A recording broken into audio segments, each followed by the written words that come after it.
Good evening, everyone. Thanks so much for joining us tonight. My name is Angela Baker. I'm the business librarian here at the Mount Prospect Public Library. I'm just delighted to see all of you here tonight. Part of my job as the business librarian is to make sure our patrons have access to excellent financial information, which is why I'm delighted that Tom Jaworski is here this evening to talk about what turns out to be a huge financial decision for students and for families paying for college. And with that, I'm going to turn it over to Tom. Great, thank you. Okay, I got it on. All right. Thanks for coming today, everybody. Appreciate that. Yeah, it's great to be here at the library. I'm Tom Jaworski. I'm from Quest College Consulting. Sorry, I'm not used to wearing a microphone when I do this, so I'm trying to make sure I don't blow people out of the water here. So, no, it's great to be here. I'm a Mount Prospect resident myself, so always coming to the library, and so it's great to be able to speak to my fellow Mount Prospectians. Yeah, I'm Tom Jaworski from Quest College Consulting. It's my own business. I'll give you a quick background about myself. A couple of things, though. If you want a copy of the presentation and you don't want to, gotta figure out the right spot to stand here, so I don't, okay. Yeah, if you guys don't want to be stenographers, feel free to take a picture. I'll email you the presentation tomorrow morning. Happy to do that over my cup of coffee. It'd be a lot easier, or if you want to reference something, I got some links in there too to talk about, maybe to make things a little bit easier for you guys. Great, and if you have questions throughout the presentation, thank you, Angela. There you go. If you got questions at any point throughout the presentation, feel free to ask me. I'm happy to answer them at that point. If you want to ask it afterwards as well, too, I'm happy to stick around for that as well. But whatever you want. So don't feel bashful about interrupting the presentation. Yeah, it makes it a little bit more interactive for me. I like that. Let's see here. I got to turn that on first. There you go. All right. So quick about my background then too. I used to be a high school history teacher, so that's where I like talking to people and being interactive with too. Bring me back in the day there. Then I got a master's degree in school counseling. I moved into a counseling role at the school that I was teaching at. And then I was looking for something different, and as I've been bragging to Angela already, my wife's pretty smart, and we were walking home from Starbucks one day, the old location down there where Lumi Studios is now. We're walking home, and my wife is like, why don't you just do what you're doing, but do it privately? And I'm like, wow, that's a great idea, private college counselor. So with her blessing, I left my job and then started my own business. So as a private college counselor, so what that is, I help families find colleges, apply to colleges, which is what I'm doing with a ton of seniors right now, and then understand the whole financial aid process, which starts from the beginning of the process, goes all the way to the end of the process, and worries parents the entire time. So that's what brings me here today to talk about that. So about the outline real quick here, we'll just kind of hit a quick slide about what you talk to your students about something important. We'll talk about what the cost of attendance is, because that's the whole thing. Like, what does this mean? How much is this going to cost me? Talk about financial aid forms as well, too, and the types of financial aid you can get, and then kind of final 4 tips then to send you home with some things you could just start doing today. So talk to your student. First thing I say is, and sorry it's in red, but it kind of ought to make the point here, right? Talk to your student about this stuff. I think I work with seniors, and sometimes parents are like, oh, I'm not sure what we can afford. I'm not sure where we're at, too. Like, unfortunately, you're shopping, right? You're shopping. It's a pretty expensive purchase you're making here, too. So get yourself familiar with the whole process, familiar with how much things cost, what it might cost you, right? Because everybody's going to be a little bit different here, too. But start talking to your student about this. I have an 8th grader, and my wife and I have been talking to him about this already too. Like, hey, college, okay, how much things are costing, expensive, right? Like everything, like everything's expensive, right? We can't afford that. But college, start talking about it just so he knows, he understands what it means, right? Because it is a very expensive purchase, and he thinks he can go anywhere you want, right? He's watching college football on Saturday. He's like, oh, I want to go to Florida now. Oh, wait, they lost to South Florida. I want to go to South Florida now, right? He talks about those ideas. So, but what does that mean to him? He doesn't have a concept. We just kind of start talking to him a little bit about the price of college here. So I always say start that conversation early. When I'm working with clients later in the process, junior, senior year too, if they have an understanding about it too, like sometimes parents say, you can go anywhere you want, but this is how much it needs to cost. Like ideas like that, or things like that. And so, what are the parents maybe willing to pay? Again, you don't have to have all these conversations all right off the bat. I'm trying to say, don't knock it all off, right? Slowly, just start talking to them about it so they understand what it costs. And maybe, do they have to pay for something? Do they have to get a job in high school to pay for that? Hey, you need to get some scholarship, get your grades up, what it all means, right? We always want to say, I don't get good grades, get in a good college, but what does that mean? What does the merit scholarships mean? So start, slowly start talking about them. Do you tell them how much you have saved, what you don't have saved? Do you want them to know that information? Obviously, but whatever's the best for your family, have those kind of conversations because it makes it easier later in the process. And except like senior year, April, I always get a phone call. It's at least once a year. And I tell my wife, hey, I got the phone call today. It's like, hey, my son wants to go to Indiana University. I don't know how I'm going to pay for it. Can you help me? I'm like, geez, the money tree's not budded yet outside. Like the leaves are still not there as I can. So, but they want to know, and it's a senior year, and they want to know how to pay for it. So if you talk about that earlier, get the tears out of the way before you can tell them, I'm sorry, you can't go to IU anymore. Okay, talked about it early about this process, what that all means. Again, what's the best value for your family there? Okay, so we get that part of the way. So cost of attendance. So this is what the idea when you see online, like what does school cost? People are like, oh, what's your tuition? Well, tuition is just one aspect of the cost of attendance. And the federal government, President Obama's administration did a lot for the transparency for the cost of colleges too. So he said you have to say what the cost of attendance is, not just like what the tuition is. So the cost of attendance is tuition, right? What it is to be a full-time student in the classroom. And usually, again, they could say it by semester, they could put it by year, that you have to kind of read the fine print idea there too. But tuition would just be a full-time student, at least 12 credit hours, 12 to 18 credit hours usually, to be a student in the classroom. Then there's housing and meals, room and boards, they're all kind of different terms, interchangeable. And now this is where we start getting estimates though, so keep that part in mind when you're going. Tuition probably won't be an estimate, right? It's kind of like this is how much it costs. The room and board is the average dorm room. So the average 2-person dorm room, and the average is like 10 meals per week. So every school is gonna be different, right? You're gonna have your cruise ship 24-hour buffet meal plans and your penthouse suites that your students could have and all that stuff. Or you could have the old school dorms where they still have one, would have like the tile floors and the bunk beds. They still have those. Those are cheaper dorm rooms now than the fancy ones. But so they still have those. So again, somewhere in the middle is where you're at here. So you keep that part in mind. You can always search online to see what the different costs could be for the dorm rooms as well too. But they give you at least an average dorm room. Books are going to be estimated at $1,200. At least the federal government says you could give it the estimate $1,200. If you want to go over that, some schools do. If you want to go under that, you can. They figure their own metrics there. But $1,200. And again, remember, that's going to be something that's going to be like twice a year, usually twice a year, right? The spring, the fall, August semester, and then the spring semester around January, you're buying your books and all that stuff, which is obviously completely different than it was when we went to college as well. So, but they estimate it to be around $1,200. So they want you, the idea is how much is it going to cost you out of your pocket. And then expenses, what's going to be the direct expenses and indirect expenses. So like things like university fees on there too, or supplies, transportation, travel, right? Every major might have different supplies. You're an art major, you could have more. But the government says if you estimate that about $2,500, that'd be great, right? But it all depends. Everybody's gonna be a little different. How far are you going? Are you going to, U of I? You're going to Iowa, Madison, pretty close, or you get in a plane and you're going to California, Boston, wherever too, right? That's your cost can be a little bit different there too. But the government said, well, if you do just $2,500, people understand they have to pay a little bit more. So in one respect, you're paying a little bit less than all this if you try to make you feel a little better there too. But I'll show you what we're talking about. So University of Illinois, right? Our flagship, so I'm going to give you 3 examples. We're going to give our flagship public university here in Illinois for an in-state student.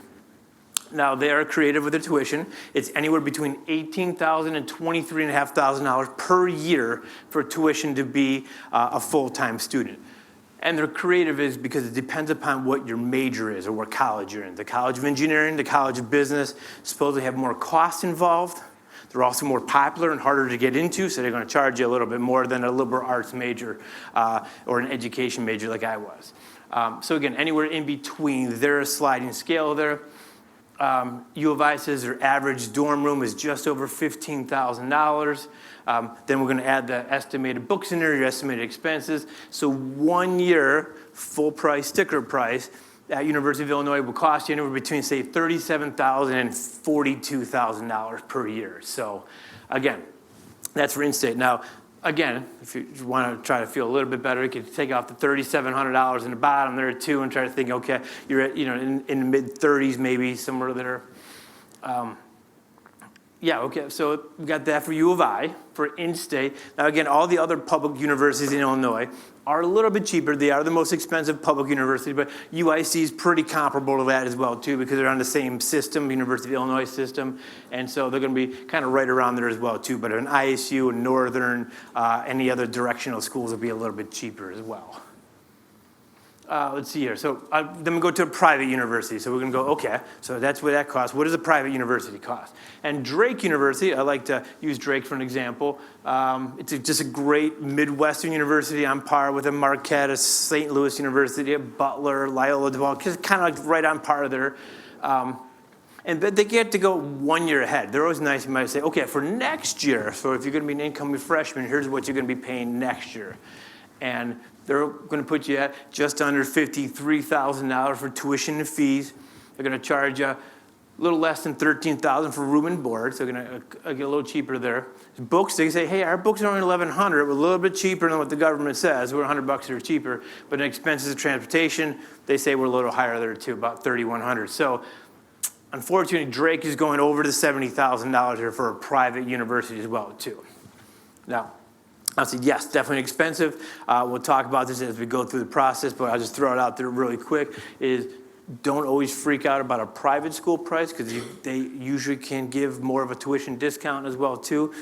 I know it's easier. Again, I have an 8th grader. It's coming up pretty soon for me as well, too. But yeah, so think about it. It could be a little cheaper. I'll get to that slide in a little bit. But we'll go from our out-of-school public. Because a lot of times parents say, okay, yeah, that private school, way too expensive for me. We need something cheaper. Let's do public schools only. Well, you got to remember, public out-of-state schools, your tax dollars aren't helping subsidize your tuition like they are in Illinois. So like IU, very popular school here for Illinois students, you're looking at a little bit at $42,300 for tuition and fees, room and board, a little bit over $14,000. You get your books. They really break it down for books, transportation, expenses. They really break down those estimated expenses. And IU is charging you a little bit over $61,000 for an out-of-state student. So again, keep that part in mind. So now, yes, the Drake was very expensive as a private school, but an out-of-state public school is not necessarily that cheap as well, too. So yeah, keep that part in mind. And then next slide here. So the average private school. Now again, I will judge average private school. They say that the tuition is $43,500, room and board is $14,500 estimate. So you're looking at, for a private school, $62,500. Now again, there's a ton of private schools across the country as well too, right? A lot more than public schools. So if you're looking for those East Coast private schools, chances are they're gonna be more expensive, right? Than starting going west or south and all that stuff as well too. So it's also, just keep in mind, again, I always wanna be transparent, not try to hide something. It's like, oh, try the private schools. Like, yes, they're still expensive, but and then the Ivy Leagues are a lot more expensive than this and all that too. But there are cheaper alternatives out there as well, too. If you cast a wide net, I always tell people, you can. If you start the process early, you cast a wide net. If you're not necessarily worried about the name brand as much, you can find great schools, because there are great schools out there that people are like, I've never heard of that school. Well, you should, because they're good schools, too. Okay, like I always joke, said, yes, they didn't play football. They played football on Saturday. It just wasn't on ESPN or ABC or whatever all the stations that are out there, too. They're Division III football schools, and they're smaller 2,000 person private schools as well. But why I also say private school sometimes, just look at that. And again, there'll be something I'll show you throughout this, too, to see if it works for you, because maybe it won't as well. I get that as well. The average tuition discount at a private school is $24,500 as well. So the average cost of attendance, then you cut that down, doing some math for you, is about $38,000. But so the average cost of attendance discount at private schools is actually like 56%. So keep that in mind. A lot of times they give you a lot of tuition discount and they go down on it. Some schools, like I know University of Tampa actually decided, like, we're going to stop all this marketing business, and started saying, like, oh, but you get a $25,000 scholarship. They're like, we're just going to cut our tuition price, and it's going to be like $43,000, and that's what we're going to be at. Okay, we're going to just make this a lot easier instead of saying it's 70, but now it's this, now it's this. Like, so some schools are starting to do that as well, too, thinking like it could be a lot easier just to make people not like jump off the page and like, that's too expensive, instead of going through all these steps first here. Obviously, the average tuition price is rising, right? 5.5% a year as well. The discount trend looks to keep continuing, though, right? Because there are less people actually applying to colleges. There are less students out there applying for school. So schools are fighting for more students. The public schools, a lot of times too, they're actually growing in size as well. These private schools are shrinking in size. Again, depends about what schools we're talking about. But a lot of private schools are hurting a little bit with the amount of students there too. So they're trying to, do something to increase enrollment as well too. If they can give you a little bit more discount as well, right? With the idea that, hey, if I give 10 more students a discount, it's not going to cost the school that much more money, right, to educate them, because empty seats in the classroom still cost you money, right? The class needs to run. So I'd use like that empty dorm room. So that's why sometimes those smaller private schools as well, too. If you can convince your student that, like, yes, I know Prospect is 2,000, 2,500 students, and that college might be smaller than Prospect, but it's not like you're going to see everybody every day. You don't know everybody at Prospect High School anyway, so you're not going to know everybody on the college campus. And it's a bigger campus to walk around, so you may not even interact with everybody. It's okay to do that. And then 90% of all students will receive some kind of aid the first year, and then 83% keeps going too. So I know there's a lot of times people say the fallacy, like, oh yeah, they're just going to get you that tuition right off the bat the first year and not going to offer it to you again. A lot of times that's kind of an old school way. They kind of keep offering to say, we'll give you, $12,000 a year or whatever it is, and then it's going to be good for 4 years as long as you maintain our requirements, and the requirements are not that necessarily difficult to match and all that. All right, so we're going through. All right, so we're scared, all this stuff. All right, so now we got to apply for financial aid. Now we realize, okay, we really do need financial aid for all this. All right, so that's the cost of attendance. So with financial aid at colleges, when your student is a senior in high school, you want to complete what's called the FAFSA. Maybe you've heard about this, maybe you haven't, but the FAFSA, it's been a mess the last couple of years, so maybe that rang a bell with you guys. But so far, it seems to should be okay this year. But the FAFSA is a free application for federal student aid. So if you're looking for financial aid, this is your first step into getting financial aid for colleges here. You need to complete for most of your college financial aid too, which is probably going to be need-based grants. Again, need-based based on your income level as well here too. Also could get you some federal work-study program, maybe from some school work-study programs. What that means is your student gets a job on campus. They're going to put it in your financial, and I'll talk about this in a little bit, but I'll tell you now. They're going to put in your financial aid award letter that hey, your student has received, $2,000 in work study, and it's going to look like on the financial aid form, like, oh, we're getting $2,000 off the tuition bill. But it's not. Your student needs to get a job and needs to earn that money while they're on campus and going throughout the time they're at school. But it's an opportunity for them to get some money, though, and work on campus. And I always tell people, and the students don't like this, I'm like, wait, they want some money, their Chipotle and Panera money, and refill my debit card. I'm like, great, you got a job. They're at $2,000, $1,000 per semester. You find this job. They're not hard to find on campus. And you can get all the money you want for that, too. It's sitting right there for you. You got it. I don't need to fill it. It's up to you if you want it. So I think it's the jobs like in the cafeteria, the jobs in the admissions office and all that stuff as well, too. So it's not like they can put there's a ton of different jobs at the rec center, scanning IDs. There's a lot of jobs they can do on campus. And then, of course, the FAFSA is pretty much a loan application as well, too, from the federal government. So that's another big reason to fill out the FAFSA is that you qualify for your loans, and if you want federal loans, you don't have to accept those loans, but I know loans sometimes are inevitable. You can get your loans from the federal government to first start the loan process by completing the FAFSA. It's kind of like your loan application is what they can be offered to, and you can start the process there as well. And then, so each school you're seeking financial aid from, so pretty much every school that you want that your students applying to, it should be sent. It's on the FAFSA, so you just kind of click the button and send it. But this will be done senior year. I think I'll get that on the next slide there. But I always say, this is not the key to paying for college, the FAFSA. Oh my God, it's just the start of the process as well here too. And it is an Illinois high school graduation requirement now for all public school students. The idea that Illinois General Assembly and Governor Pritzker is trying to make college, they said, like, more affordable. The idea is that a lot of people would not fill out the FAFSA because they didn't know they had to, or like what. And it's like, we don't want you to leave money on the table. Like, complete the FAFSA. You never know. I always say that too. Like, complete the FAFSA. You could waiver out of it. You don't have to complete it. You could sign some forms and no, I'm not completing the FAFSA. But to me is, Yes, it could take you an hour to do that, but you have nothing to lose by trying. Right now, you're not getting any money from anybody, so why not try it and let them tell you you're not getting any money, or maybe you get a couple $1,000, and hey, that's a pretty good job for an hour's worth of work. I could get some money off, or a work-study program for my student. They could get a job out there in a campus or something. So you just never know at that point. But yes, it says not the key to paying for college or the scholarship, but it's the start of the process. So you would complete the FAFSA actually starting October 1st of the student's senior year. So when they're applying for colleges, that's when you start the FAFSA process at that point as well, too. So again, you don't do anything beforehand as well. I know, guys, sometimes, like, I have some parents of seniors right now. They're like, I did the FAFSA. I'm like, well, you did it for this academic year, actually. You're just a little bit early. So it's going to come live on October 1st. There's been some issues the last couple of years, but it's all good right now. And should be live and ready to go on October 1st. What you're going to start completing, a lot of the stuff has been or kind of already completed for you. You're going to use your tax information from the confusing term is prior year. So you got to start doing math. This is math, right? It's a little confusing at times. But the year they're going to college, and then you're going to go the year back. So like this year's current seniors will be fall of 2026. They're going to go be a freshman, and they're looking for financial aid for the 26-27 school year.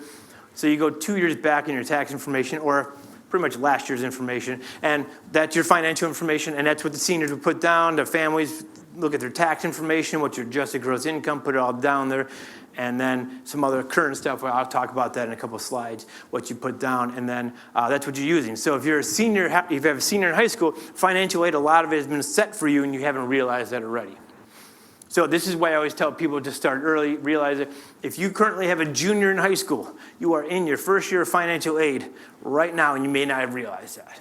So I don't mean to scare you. What I'm trying to say is you have 3.5 months to kind of figure this stuff out, and maybe quit your job now. You don't. No, I'm kidding about that one. But the idea is like you have 3.5 months to kind of see what you can do, if there's something you can do to get your adjusted gross income down a little bit, talk to a financial professional or some of that stuff, maybe one of the Edward Jones people that comes around here a lot, ideas like that. But yeah, you could do some stuff. But yeah, the second semester sophomore, so if you currently have a sophomore, January 1st starts your year. So pretty much, and we'll get to the slides with what they all mean as well, too. So keep that in mind. You don't realize it because maybe your student's just a sophomore, right? They survived freshman year. You survived freshman year with them, and they're going off sophomore year. Like, okay, I think we got this down. And then January 1st hits, bam, you're in your financial aid year already. Wow, I haven't even think about college already. But that's why you're here, so it's good.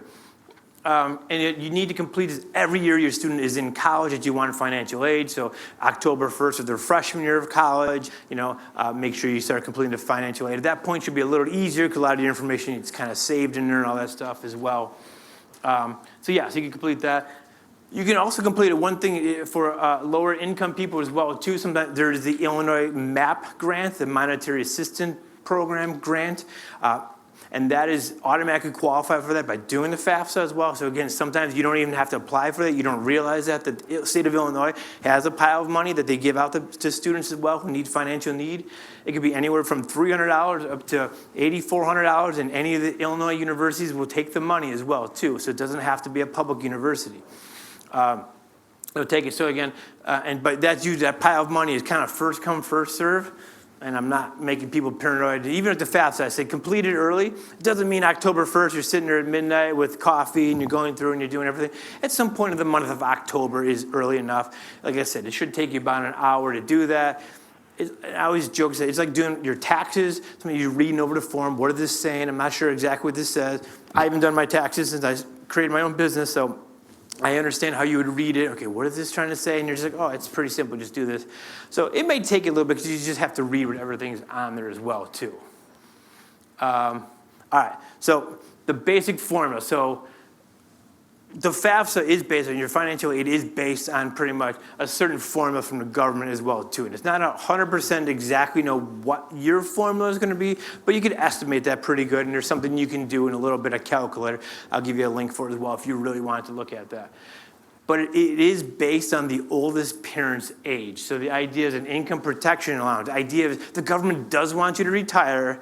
They want these college students to come out of the workforce and have some jobs, and people retire as well. So the idea is the older that oldest parent is, the closer to retirement they are. They want you to save some money. What you are going to be reporting would be the biggest one is going to be your adjusted gross income, right? Your W-2s, that's going to be the big one. W-2, look at this line, what's your adjusted gross income? Or don't worry about it. A lot of this stuff, you're going to go to the IRS website anyways. You're going to type in, you're going to create a PIN. You have the information for the IRS website. It's just going to read it together and automatically upload it to the website for you too. So you don't even have to get your W-2s out and like, okay, what is it? They do it automatically to make sure there's a lot less errors in the process as well too. And then it's encrypted as well too, so you may not even see that information as well, what that is. But adjusted gross income. And I put rental property on there too because it's considered income. That's one of the things in this formula that really hurts people a lot, and people don't realize that too. And the one thing about the FAFSA is I'm thinking about the rental properties, but it's a very black and white formula. There is no room for buts, and there's like, you have rental income? Yeah, what is it? But it's a second property, and my parents are renting from me. It's a rental property. Unfortunately, it's considered income. You have to report that stuff and all that too. So again, that's what it comes down to. So that's why it gets kind of hard. It's black and white a little bit. And then they're going to ask you for fairly liquid assets. So a lot of the stuff you report, adjusted gross income, comes from your tax information. And then the fairly liquid assets are considered your savings account, your checking account, your money market, mutual fund, stocks, bonds, anything like that as well too. And they call it like fairly liquid because of the idea that if I needed to sell some Apple stock to pay for college, I can do that as well too. But just to let you know, it's going to be on the next slide really quick too. If it's tied up to a retirement account, then you do not have to report that. So just throw that part in mind really quick in the back of your mind too.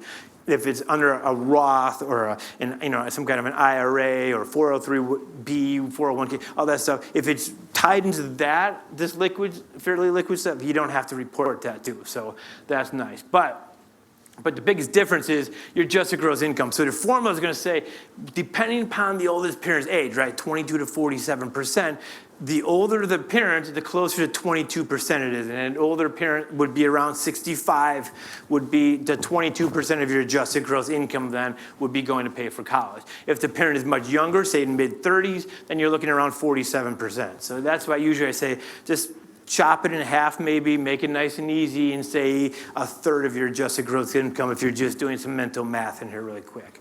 Some stuff like that. Yes? Question on age. Are they taking the age of the parent when you fill out the FAFSA itself, or what the age of the parent is when you're in school? Or Great question. because sometimes birthdays come up. True. I think it's as of that day. As of that day. Yes. Good question. Because this stuff in the bottom too is the same thing as of that day. So yeah. So you have the stuff up top, adjusted gross incomes, your W-2 stuff, and all that. But then the next part is as of today, how much money is in your checking account? How much money is in your savings account? And honestly, that stuff, you do not have to verify that with the government. You don't say, oh, okay, I got to go send in my bank statements now and my checking accounts and all. They're not looking for that. I mean, you can get audited, and people do get audited. Okay, and check like, this information doesn't seem right. But, so usually I tell people at that point, like, just whatever your usual checking account would be, like if you, like, oh, I don't want to do it today because today was payday and I got direct deposit in here too. Like, well, whatever you think, you disperse the money, what is your average checking account, what your average savings account would be too, and that's not going to set off any red flags usually. So, but yeah, so obviously the income is bigger, they're fairly liquid, which could be a bigger pool of money. Maybe it's not. We have children, so maybe they take all our money too, so we maybe not have as much money. But that's 2.5% to like 5.5% as well too. So again, cut it in half, maybe around 4% as well too. So that's kind of the nice thing. That's not going to hurt you as much. Maybe not. Depends what you have there. It's a lot lower, things that those liquid accounts, but the adjusted gross income is the one that hurts you a lot too, right? But this is where I also say too, every college is going to be different when you send a FAFSA, because like I said, the FAFSA is going to be the start of the process. It gets sent to each college. Then each college is going to go send it to the man behind the curtain. They're going to do all their information and calculations, and they're going to recompute your information. And then for their school, they're going to give you what they feel you could afford for college. Every school is going to be different. Like Drake is $70,000, U of I could be $40,000, Indiana $60,000, right? So the level is different for everybody. So they're computing that based on their cost of attendance based on your information as well too. So it's not like it's a blanket statement. So that's the one thing about FAFSA people get confused by. They're like, oh, my SAI, my student aid income said it's $30,000 what I could afford. well, it's all arbitrary. Every college is going to be different about how they're going to recompute your numbers, right? The Ivy Leagues are really expensive. Northwestern, Notre Dame at 90,000 or something like that stuff. So it's all over the place as well, too. So it's just the start of the process, but that's a little bit about the inside information about it. Things that are not reported are your personal assets. They're not looking for how old's your car, how much money can you get for that car if you sold your car, how much are those tires. They're not looking for that. They're not looking for your house, how much equity you have in your house and all that stuff. Jewelry, so maybe all your liquid accounts will take all your cash and buy your spouse some nice jewelry or golf clubs and all that stuff. But yeah, they're government deemed retirement accounts. They're not looking at that. Again, I say government deemed because people say, wow, well, I have my own mutual funds that I'm doing my own and all that stuff, and that's going to be for my retirement. It's like, well, telling the government, well, it's just for my retirement is not okay. It has to be the government deemed, right? The Roth or an IRA, stuff like that as well, too. And then the students, though, the next one about the FAFSA, the students, they get hurt a lot as well, too. So 20% of the assets in any of their accounts are what's looking. So like the parents are at 2.5% to 5.5%. The students at 20%. So like the thing too, you tell them to go to get a job, and they're refereeing soccer games. They're getting $40 an hour or $40 a game. Like, oh, it's great. You put the money in there, and all of a sudden the government's like, great, you're making money for college, right? And they're like, I just want to go to the boba tea place down the street and get some of that. That's what I'm working for. So I was like, sure. So that could hurt them a little bit. Obviously, if it's a larger pool of money, if somehow they worked a lot, they inherited money, some stuff like that. So sometimes that's where it could be worthwhile. I'll show you some calculators to look at, saying like if they have more money in their account. And again, it's as of today. So it's not like, okay, we have time to fill it out. Like, okay, it's still September. If I go and fill it out and figure this out in a month, October 15th, then I could fill out the FAFSA and we'll be okay. The money will be out of the student's name or some stuff like that. So sometimes it's just, I say, just take the money, put it in the parent's account and tell them like, hey, I opened up a bank account. It's your money. It's under my name technically, as long as the student's name is not on there. And I know a lot of times like you have the custodial account, the student has like the savings account, but the parent has to be a co-signer on there too. Like as long as the student's name on it, they could be dinged to 20%. Now, again, depends how much money is in there. If it's worthwhile, they have $1,000 in there too, right? It's going to be at 20%. It's going to be an extra $200. Your FAFSA is going to be raised. I'm not sure if it's going to be worth your time and all that stuff. But it could be for you guys. If you want it, then yeah, it's worth your time, right? Everybody's different.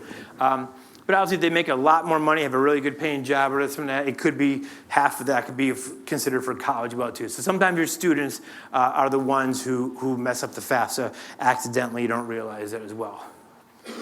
So a couple things on here that I always say, like I said, I like the idea of some things you can look at as well too. There's one called the college scorecard, which is just kind of like it sounds like. It's a scorecard. So all the colleges have to report information from their common data set, what it's called, but they just send it to the federal government. Federal government then computes this information, puts it all up on there. And like I said, I think it's ED. If you just obviously Google college scorecard, you'll get to it. It's from the Department of Education. And you go on there, and you can find a bunch of statistics on it too. You can find some admission stuff if you needed, like what's the median ACT, SAT score. So you can find a bunch of stuff on there too if you need it for a reference point for you guys as well too. I'm going to skip. Well, I'll go there. From the scorecard, you could actually get what on there as well too. It's called a FAFSA forecaster. So again, it's not an official FAFSA. It is an official FAFSA, but you're not submitting that to it. It's just a kind of a calculator, kind of a worksheet. So if you want to figure out all the stuff that I was talking about, and be like, okay, what was he talking about? The kids are costing me more money than I realized too.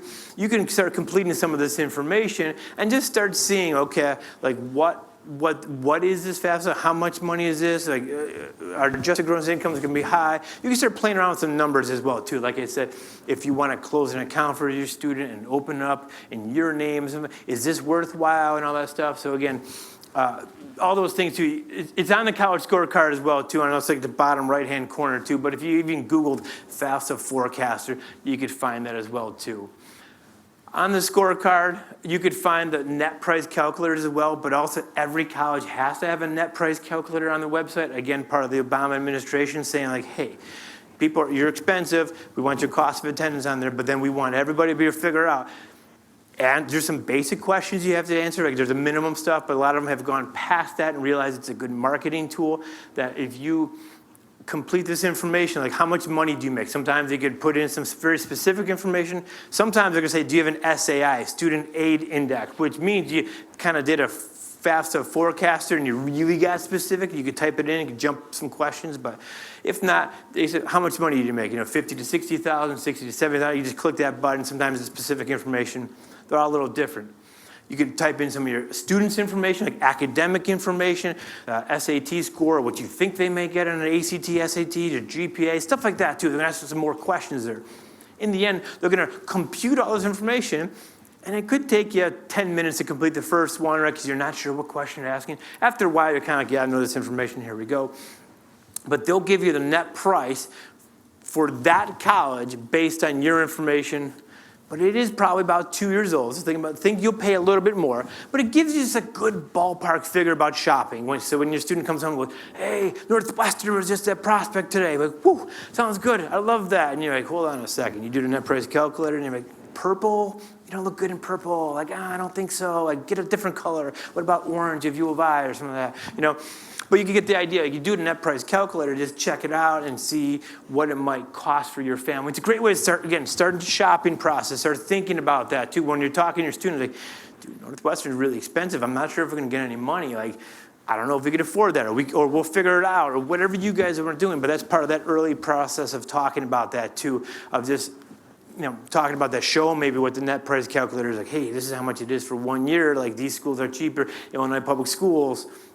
Ideas like that, but net price, that's a great tool. I always send people to that too.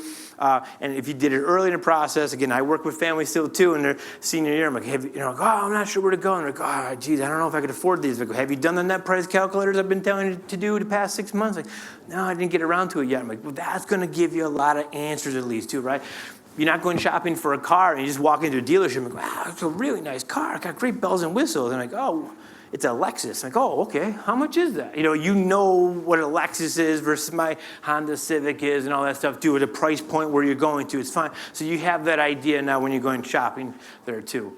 And if you really want, there's other government calculators for children, how it might be when they're younger as well too, how much college may cost for them and all that stuff as well. All right. I'll be remiss though if I didn't mention one more financial aid form you may need to complete, but you may not too as well too. It's called the CSS profile. These are ones that are used by more highly selective colleges, the really expensive schools, Notre Dame, Northwestern, stuff like that, Ivy Leagues as well too. They want a more detailed FAFSA is what it is, and you go through the College Board, same one who runs SATs and AP exams and all that stuff. But you do have to pay to submit this. Technically, you got to pay the College Board to submit it. But it got more black and white in there as well, too. Like I said, the FAFSA is like, what did you make? Okay, like how much you make, how much you have, and all that stuff.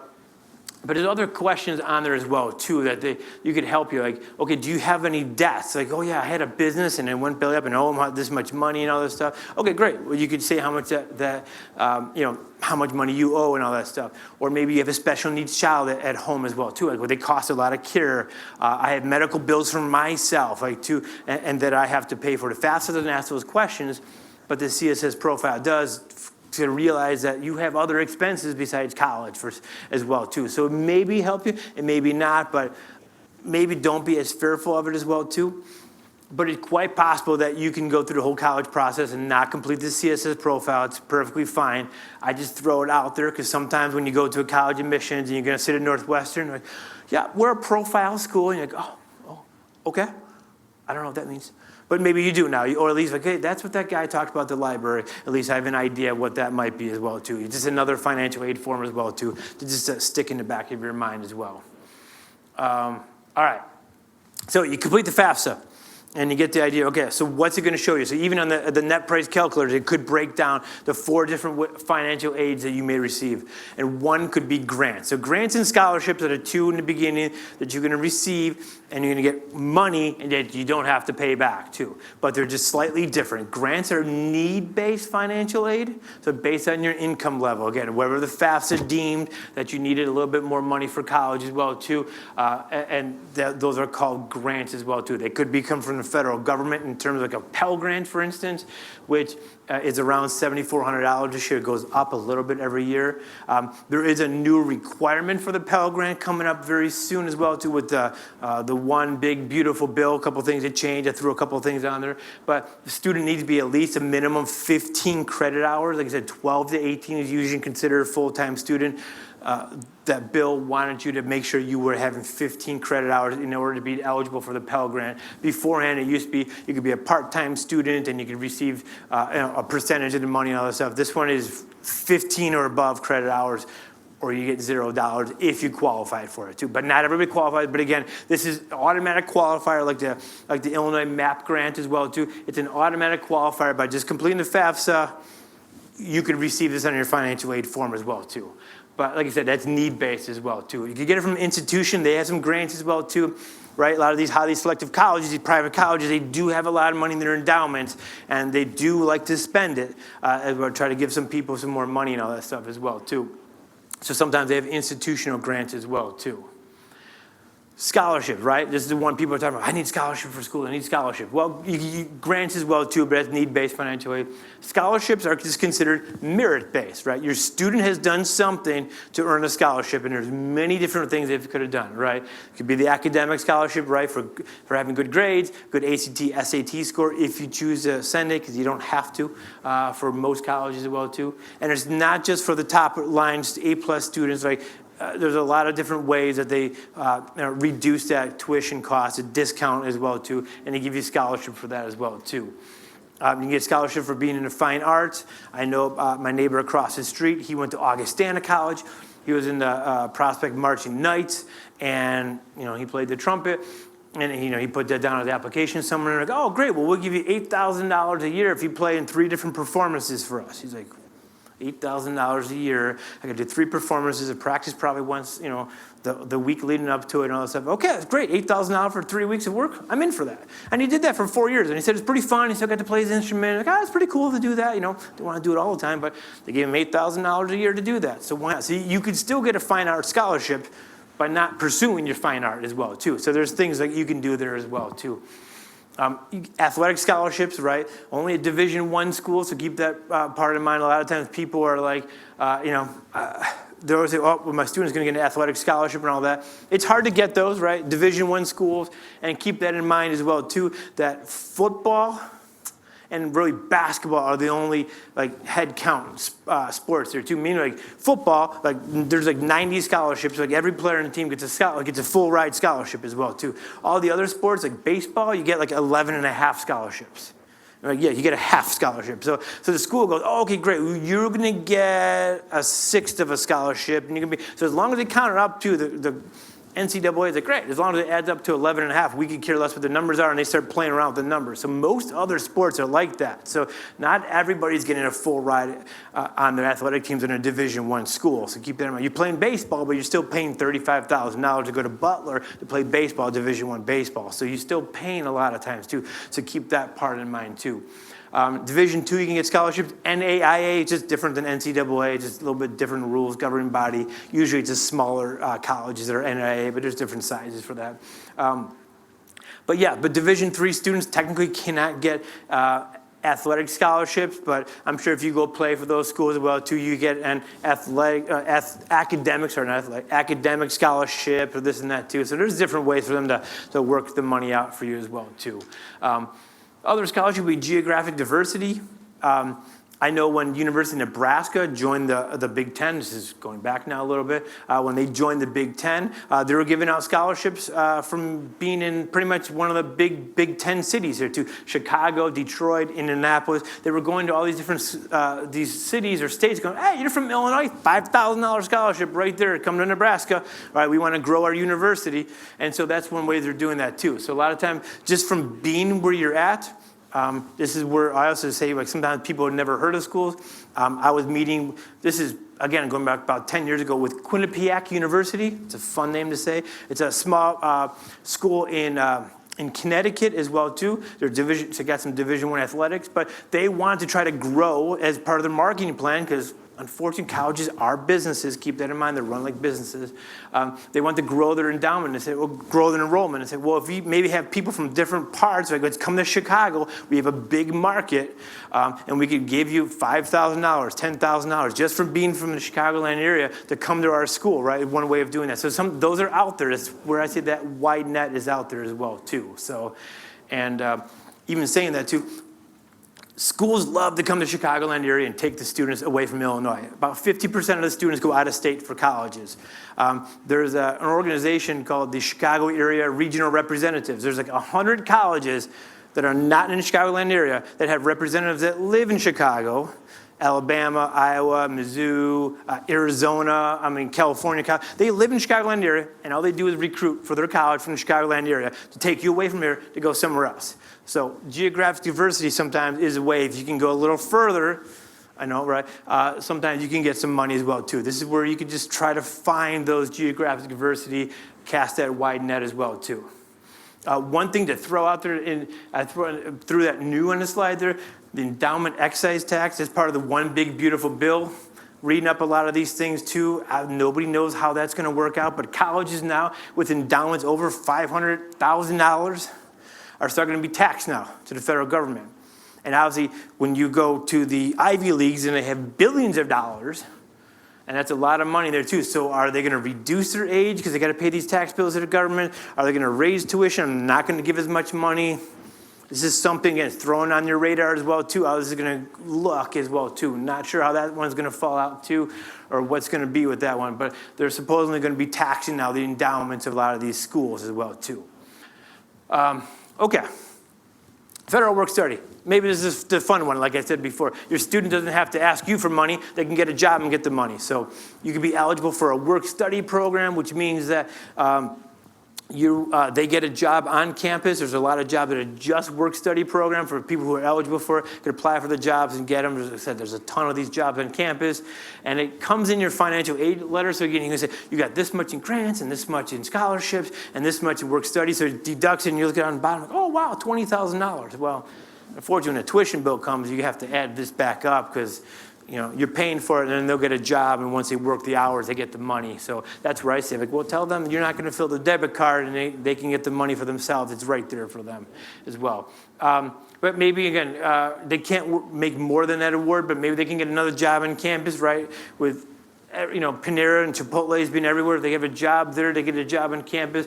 I knew somebody, obviously this is going back to when I was in college, she worked at the Arlington Heights Jewel, and she went to Illinois Wesleyan. There's a Jewel down there. She transferred her job. She worked there on the weekends, Saturday and Sunday, a little bit as a cashier, and then she transferred back when she on breaks and all that stuff. So she kept a job. Like, you can get a job as well on campus as well too. I'm sure your student, I know they'll be studying very hard and going to the library all the time, but if you could break them away from that, they can get a job and make some money on campus too as well. There's plenty of jobs out there. All right, and then the last one, obviously, that's going to be on your financial aid award are those dreaded loans as well, too. This is, like I said, if you complete the FAFSA, it kind of works as your loan application. But keep in mind, you do not have to take these. If they are offered to you, you do not have to say, yes, I'll take them. They're just trying to offer you, and obviously colleges are trying to entice you with this too. But again, giving you that form, deducting $2,000 for work aid, $5,000 for a scholarship, and I go, wow, okay, that's not pretty. Just, read, like, well, you're going to have to pay this back at some point here as well. And it's in a different tier. There's a whole bunch to this. I'll do my best to hopefully not confuse you, but there's direct subsidized loans and unsubsidized loans. The two difference is considered need-based is subsidized and not need-based is below. Meaning, like, if you want $2,000 a year, you could have it for a loan. No questions asked. You want it? Yep, check the box. We can give you $2,000. The above here is considered need-based, but again, what is that threshold for needs-based? And a lot of people that I work with as well, too, they're getting the scholarship, the loans offered to them as well, too. So I'm not sure what it is. So I know a lot of times. So like freshman year, you get $3,500 for subsidized loans. You can get $2,000 for an unsubsidized loan. So you can get freshman year up to $5,500 in loans for the student, under the student's name as well, too. And then after you go up a little incremental, and it caps at $31,000 for the government. The students say, okay, that's what we're going to have, what we're going to give the student the loan as well, too. There's a difference between repayments as well, too. an interest rate, which the interest rate is set by Congress on the last day of June, and for this current academic year, it's 6.39%, slightly lower than the year before as well, too. So it's tied to the prime rate and all that stuff. So if you hear interest rates going down, that could be good for student loans as well. But the difference, again, both loans do not have to be repaid until 6 months after the students leave school. So we'll just say we'll graduate. So 6 months after they graduate, say they graduate in May, you don't have to start paying it back until November too. So that's nice. They don't have to be repaid. You won't get your first bill until then. Yes? So is that just undergrad, or if you continue on, does that push it back? As of now, it's still, I was trying to read that, and that's one thing I couldn't figure out. The one big beautiful bill, do they pause the loan? Because it used to be they would pause the loan. If you would go back to college, the loans would be paused for you as well too. And they had different income, different levels now of what they were going to be. And I couldn't figure out 100% that if you continued on, would you still have to pay them back under the new law or not? So, but as of the old one, if you go back to grad school, the loans would pause until you finish grad school. So, yes. Two questions. Yeah. One is that the 4,000 additional, I know that that has to do with like if a parent gets declined for a loan. If you have one parent that's got a regular income and you have another parent that's like working 10 hours a week, so income's pretty low. Right. Do they take both the combination, or do they just take the income of the lower parent? I mean, if the parent is just making that little part-time job, if they apply, if Right. they're the one that Okay. applies, because they'll probably get denied because the income's so low. Well, Or, you're really not going to get denied. Spouses. Yes, you're not going to necessarily get denied for these federal loans. Like, these could be given to you. Like, these are federal loans, and students could get these loans. If they want them, they can get the loan. Now, again, maybe the 11... The 4,000 bubble there. The question was, though, too, what if there's a disparity between the income levels of the two parents as well, too? In the end, they just combine them together. They still combine them together. So depending if one's not working and one is working, you still get combined together as well, too. So if not working, one goes and applies, because only one Correct. parent can, I know, can only. They put it, well, if the parents are legally married, then both parents' information needs to be put on the FAFSA. If they're divorced, you don't. Only one parent, the parent that provides more than 50% of the, and then you kind of figure out that answer to that one. Yeah, the parent, because I knew the parent plus loan. Well, that's a plus loan now. But this is, yes, we're not at the plus loan yet, too, right. Because if it's a parent plus loan, only one parent can apply. Okay, yes, and that's a plus loan, right. Is that different than This is, going to the bank to get one? Or like a different choice, like if you go through SOFA or whatever. right, yeah, slightly different. Yeah, this is just, right now, this is just, I know it's confusing, but it's just under the student's name right now. So this is not even the parents yet. This slide, next slide will be for the parents there too, right? That's okay. That's why I said the loans part is like, oh my gosh, there's 2 slides for loan. There's nothing under grants. Okay, yeah, so this one, so again, 6 months after you leave college, if you graduate, you can start paying them back. Another big difference is that actually unsubsidized loans, this interest rate starts accruing like a regular loan 60 days after disperses. You don't have to pay it back, but 6 months later, you get to $8,000 plus all that interest that was under.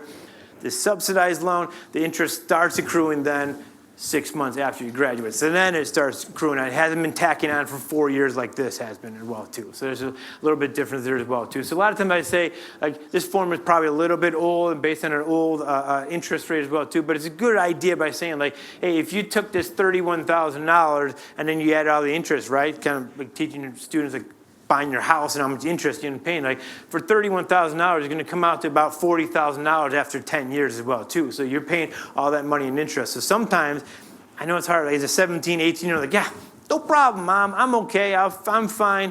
But, 4 years, 5 years later, they're like, oh, geez, I wish I would have listened to you back then as well. So, all right. Just a quick question. Yeah. So that 4,000 that you got on there. Yes. When you say additional, If you is get- that meaning like they went out a year? You want a year 5 or something.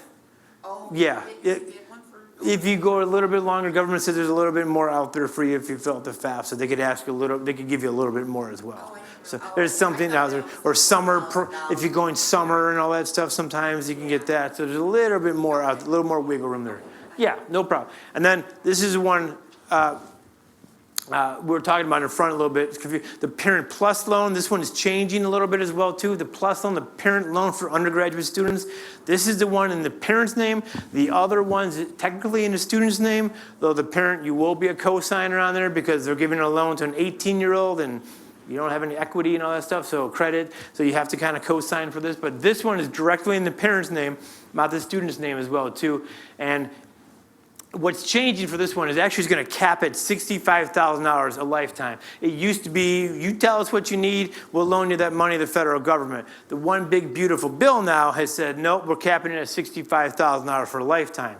So I already have a friend who has a really high academic student who is looking for all these top Ivy Leagues, right? Good problem to have.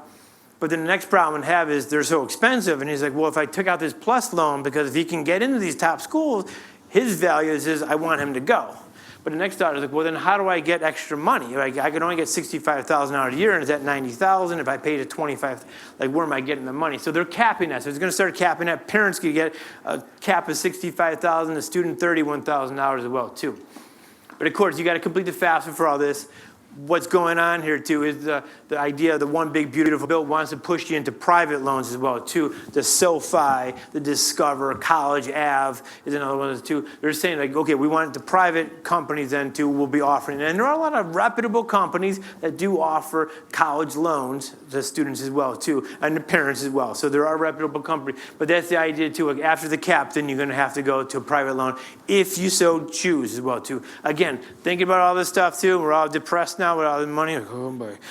Again, this is where the conversation starts early again, talking about what we're looking for in college as well too. Now, yes. So Okay. 65,000, that's not per child, is that with all of your kids? Or is it 65,000 per kid? You know, that's another one. I couldn't figure out the answer to that one too. Okay. I'm guessing, I could be wrong about this, and I don't know. If it's $65,000 for a lifetime, I thought as parents cap out at 65, right? So if you have multiple children, the third one, yeah, the third one, well, sorry. Yeah. Good luck with that. Yeah, that was the first question. Yeah. The 65,000 was another one. Oh, so I know that like parents are like grandfathered in if they take one out before Right. July. So if a parent takes out one because they got a kid in school already, if you take it out this school year still, like say second semester, Right. does that apply? No, Do you know if that's for the grandfather? I know it started in 2026, and I don't remember the exact date in 2026 when it starts, and I'm not sure if it's grandfathered into. July 1st or Okay. whatever, it's like after So the it follows- semester. Okay, that would make sense when everything There's- starts. Yeah, there's other grandfather things in like the income-based repayment. Right, okay. Yeah, okay. So there's the idea, so you can still get private loans as well too. I guess on my slide in the bottom, I say too in the bottom is I like that one too. Students don't like it. Like parents can still say no to financial reach schools. And this is the scary one to think about too. This could be the last time you tell them no, and it really sticks. Right? No, you can't marry that person. Well, I'm still getting married. Okay, well, you can't really stop them, right? But this is my money sending to college. In the end, we can't necessarily afford that. I'm sorry. I know you really wanted to go to Indiana, but we just can't make it work. We may have to go somewhere else as well, too. We could figure out maybe send you there 2 years later. So this is where I say, too, have that conversation as well, too, because, you don't necessarily, we don't want to say no to our children, but we have to at times, right? We can, so keep that part in mind, too. In the end, you don't have to go through all this. There are plenty of options out there available to us. Wonderful, great options as well, too, that we don't have to worry about all this. So that's why I'm trying to give you these ideas and those calculators. So that. What was that interest rate? That's the Parent Plus loan? This Plus loan interest rate, 8. The Plus loan is a little bit more expensive, and it's also grad loan. The graduate plus level was there as well too. It was a little higher. All right, so final 4 tips. It's trying to figure out in the end, too, the sticker price is not always the actual price there, too. So if you could do your net price calculators, I know trying to make you feel a little bit better, but if you duck some of those ideas, like, okay, if we start going, like, what's the meal plans? We can load them up with stuff from Costco. They don't eat breakfast anyway. Weekends at Chipotle, Panera, what can we do? You don't have to have the fanciest dorm rooms as well, too. As I joke about air conditioning, right? really haven't needed air conditioning in a long time, so why do they need an air-conditioned dorm room if they go to University of Illinois, right? We're spending money on air conditioning when we don't need it, okay? Right? And then I always say if they do need it, the library is always air-conditioned. They can go study some more. So keep that one. So yeah, so you could look at those smaller costs there as well too. But net price calculators would be a big one to me is when you're looking through the process, what can we look at there as well? Starting freshman year doing this stuff, maybe even earlier. So I have an 8th grader, we talk about this too. There's nothing wrong with starting this and thinking about this process early. We don't have to say freshman year, where are you going to school? Right? But just have these conversations going through it. Because remember, sophomore, junior year, right? Second semester, first semester, junior year, right now, you're in your PPY year. Same thing if you have a sophomore starting January 1st, you're in your first year of financial aid. So again, this stuff does creep up on you and you don't realize it. Right, and then remember, maybe your FAFSA forecaster, if you want to play around with that to see what all these new rules might have impacted and all that stuff, what can we do there? Scholarship, I know everybody always asks me that, scholarship, what can you help us find scholarships as well too? And this is when I always joke is it's hard for me to help you find scholarships because I don't know how tall you are you left-handed? Can you rub your head and pat your tummy at the same time? Like there's all these different scholarships that are seriously out there. But there are a lot of reputable websites out there as well. And along with a lot of great scholarships here and locally as well too. Like I know I think it's the River Cities Rotary Club. Is that the one with Des Plaines and Mount Prospect and Prospect Heights? They're very generous scholarships they give. They give a couple scholarships each year as well too. So it's a really nice one. And it's just for students who live in that area. It's best odds to win. But most of the scholarship you're going to receive will come from the colleges themselves. This is where I say if you could take the time to look for those the colleges that it could be a little bit more affordable. We could start the process early, maybe with some of those private schools, and then we could come back, right, to the idea that, okay, say in-state public schools might be a little cheaper, ideas like that as well. So again, see where you're at, start the process early, and you can figure this stuff out as well too, try to find it. But again, the best scholarship are going to come from the colleges. Are those, I'm assuming, academic scholarships? Academics, the fine arts, like you said, playing the trumpet in there as well too. So they're not necessarily academic, but again, even academic, it's not always A+, 35 ACT and all that stuff. There's different levels. And again, there's different level colleges out there as well too. Or I think the next one is right here would be building a realistic college list as well too. This is where I try to say, and maybe I'm throwing no information into the last slide here, confusing you, but if you stay with me here, build a realistic college academically and financially, meaning, like, what do students get into it, right? There's nothing wrong with those reach schools, the schools that would be very hard for students to get into, that percentages-wise are probably going to get denied. There's nothing wrong with applying those schools. I always tell people, well, why not try it if you want to? You're the one who has to write the essays for the schools. I'm fine helping you with this stuff too as well, but at Notre Dame at a 10% acceptance rate, statistically, you're probably going to get denied, but you could try and all this stuff.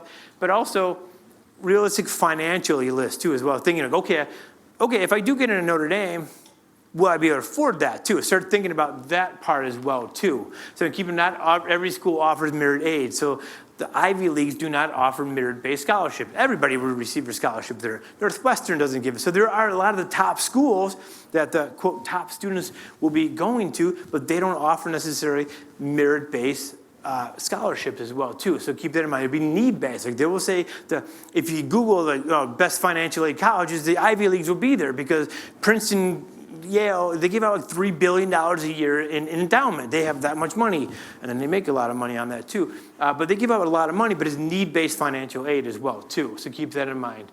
But the one thing I was trying to say about the academic scholarships too, if you do have a student that has high academics and high maybe ACT, SAT score, when the colleges have like the medium ACT score and it's 22 to 27, and they have a 33, like you're above, they're in the top 25%, right? The middle 50% is 22 and a low end 27 and a high, and you have a 33, you're way above that. That's how you're getting a lot of scholarship money from that private university a lot of times. Because they're saying, oh, well, that's a lot of money there.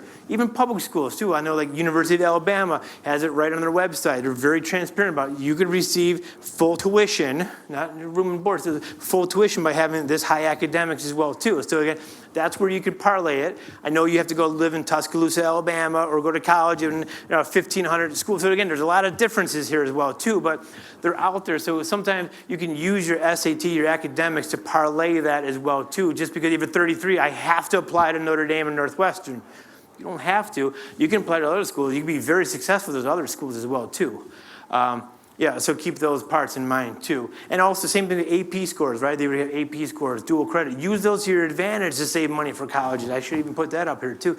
You can use that money. Like you get in a full, like you're entering college as a sophomore, you don't have to go 4 years now. You can graduate in 3 years and it saves you $40,000 at University of Illinois by graduating early because you had all those AP credits and dual credit classes that you can use as well too. So, all right, if you do want this presentation still, I didn't scare you enough with the links. Feel free to take that again too. But I understand now if you go around there, it's like, I'm pretty scared there. Yeah, I'm happy to answer questions. You want to copy the presentation, fill out the form or two. If you get in contact with me, if you have more questions as well. I know with financial aid, there's a lot of like personal questions as well too. Like, what if, or I have this, or here's my situation. I completely get that. So feel free to reach out to me. I'm happy to answer your questions too. I'm happy to answer any questions people want. If people want to run out of here now because they're pretty scared as well too, I get that too. Feel free to do that. So, yeah. Thank you for coming. Appreciate that. Thanks for Angela for having me over. It's great to be here, and I appreciate it. Thanks for your time today. Thank you. Yes, brave soul. Hands. So I have a question on FAFSA, like if your parents graduated from college. Yes. Might get something. That's a great question. The question was, if people didn't hear, is on the FAFSA or sometimes colleges ask that question. On the application, we'll ask that too. Like, did your parents go to college? Where did they go to college? If parents did not go to college and the student is the first one to go to college, they're what's called considered a first generation college students. And yes, that could be used at an advantage a lot. Also, do they consider like 2-year college or college? I think you need to graduate from a 4-year university, is right. Yeah, so you'd be considered first generation, and a lot of, actually that helps with admission chances too a lot of times, because colleges want first generation college students to come there too. They can give extra scholarships for being a first generation student as well too. So yes, it's definitely a question not to be afraid of if you haven't gone to college. So, great, thank you, good question. Yes, thank you. Applying on the decision, does qualify for all the scholarships, or is it that there's an incentive for people who apply for this? Sure. How it works? Questions about early decision, if a student is applying early decision. Early decision means that you are telling a college, not every college has early decision, by the way, too, so throwing that out there. But if you apply early to the college, I will commit to that school. My parents will sign a form, I sign a form, my school counselor say, yes, if you accept me, I will go to your school. So there is an advantage for the student because colleges like to accept students' early decision too, right? They don't have to sell the extra seats and worry about, okay, how am I going to sell these seats?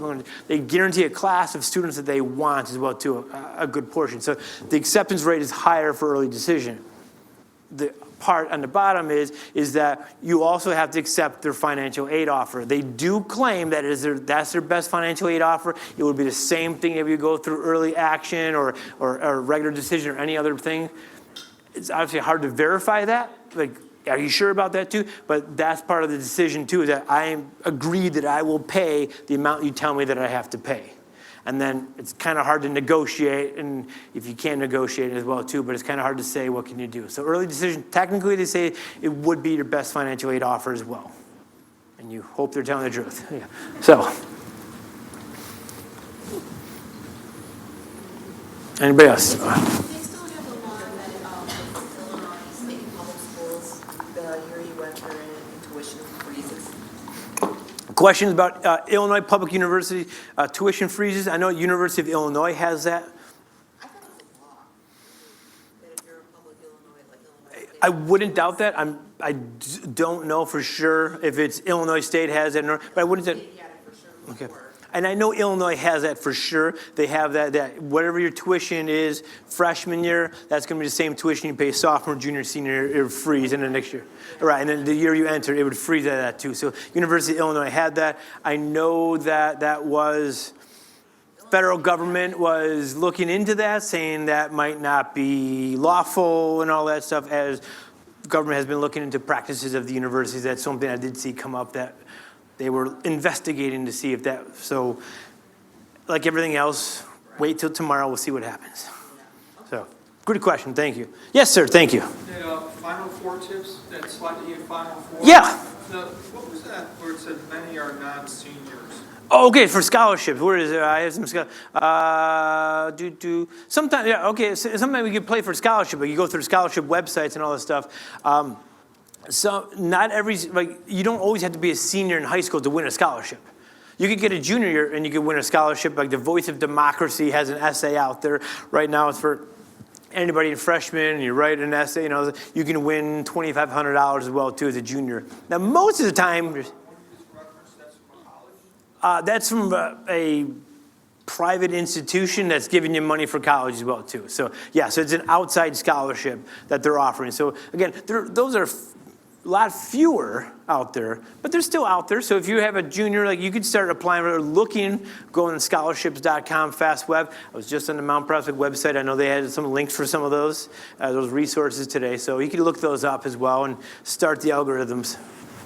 My daughter, Great, my thank you. daughter was hospitality, I had one that was hospitality major, and, at Purdue, and she got, Illinois Restaurant Association, National Restaurant Association. Oh, right, sure. They had some pretty big scholarships, actually. So sometimes those are the She industry worked you're at a even restaurant? looking into. Did she work at a restaurant? She was event planning, and when she graduated, she was in hotels, like the Ritz-Carlton in downtown. But then actually she got stolen away on the LinkedIn. Oh, okay. Somebody found her in her van. But she plans their events for their educational programs. She works in Overbeat train station now. She does all the holidays off, Sure. all the Okay. bank holidays, and she's an event planner, which is pretty. And I know sometimes, yeah, it's like scholarships like that too. Sometimes, like when you're in college, depending on what your major, sometimes you could still win college scholarship when you're in college as well too. So sometimes even just for the department, the hospitality major has their own scholarship, and you have to be that major to win it too. So you can always keep searching for those scholarships. So, sure, thanks.